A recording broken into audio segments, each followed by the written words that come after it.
Salut tout le monde! Pour le dernier tutoriel de la semaine d'Halloween, je montre comment recréer un look inspiré par le film de Neon Demon.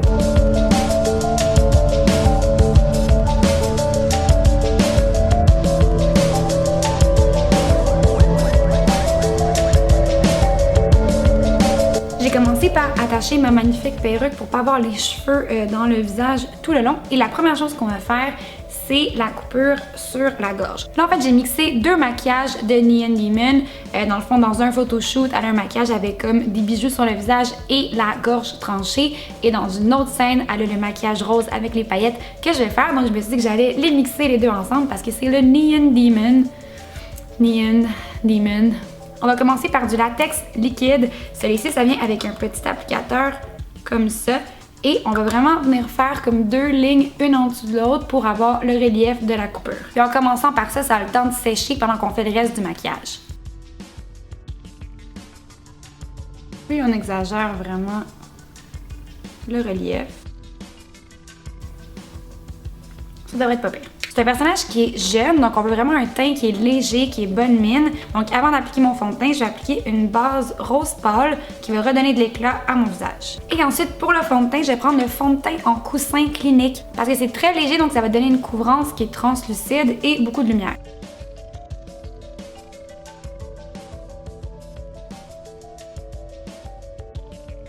Il est un peu trop foncé pour moi, donc je descends dans le cou en faisant attention d'éviter le latex parce qu'il n'est pas encore sec. Ensuite, j'ai appliqué un cache-cerne que je vais estomper avec une éponge.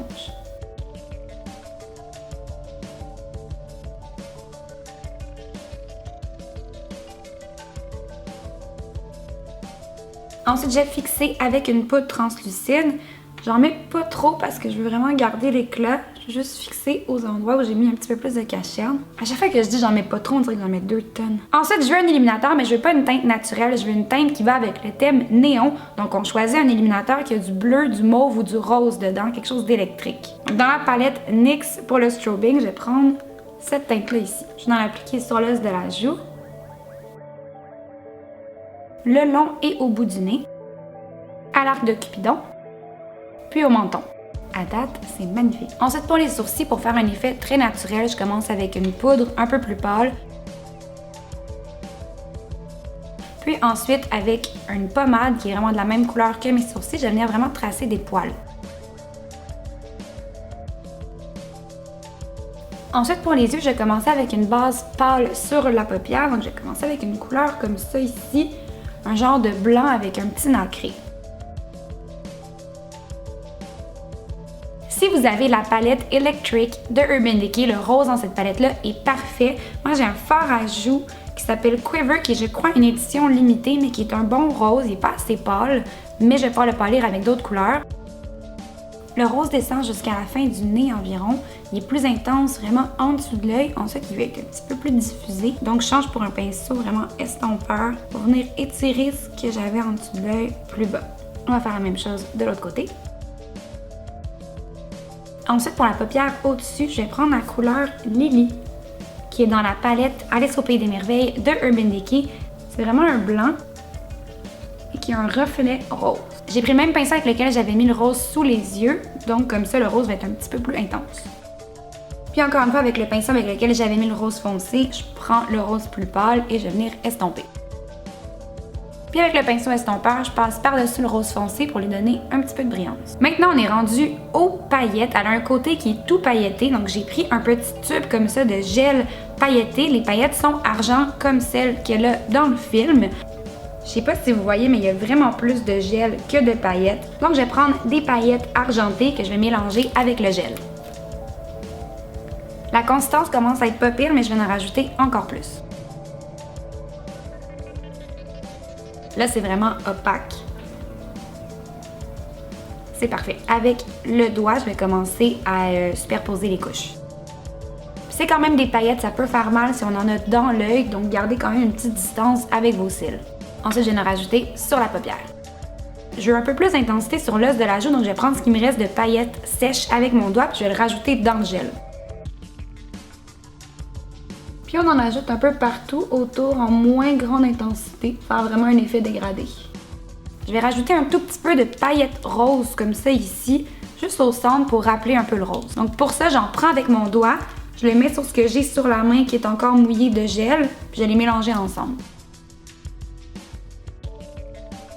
Je vais finir les yeux avec une ligne de eyeliner noir et du mascara.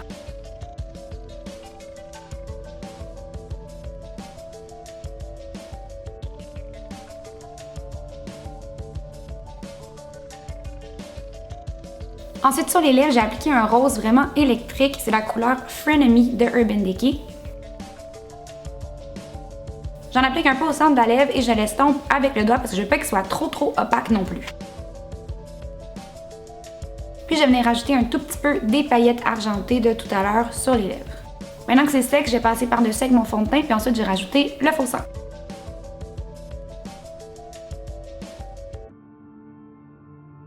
Donc pour le faux sang, j'ai pris un truc au Dollarama. J'imagine que ça va être genre le pire faux sang du monde. Non, pas pire. Pas pire pantoute. Donc on concentre la majorité où il y a la plaie. Pour les coulisses, vous pouvez juste en mettre plus à un endroit puis laisser la gravité faire sa job.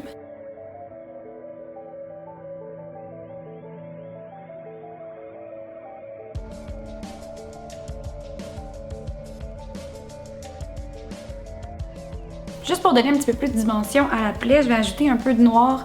J'ai pris le noir dans la palette de fard gras de Makeup Forever, mais n'importe quel noir peut faire. J'en mets un tout petit peu où la plaie serait la plus profonde. C'est macabre ce que je dis.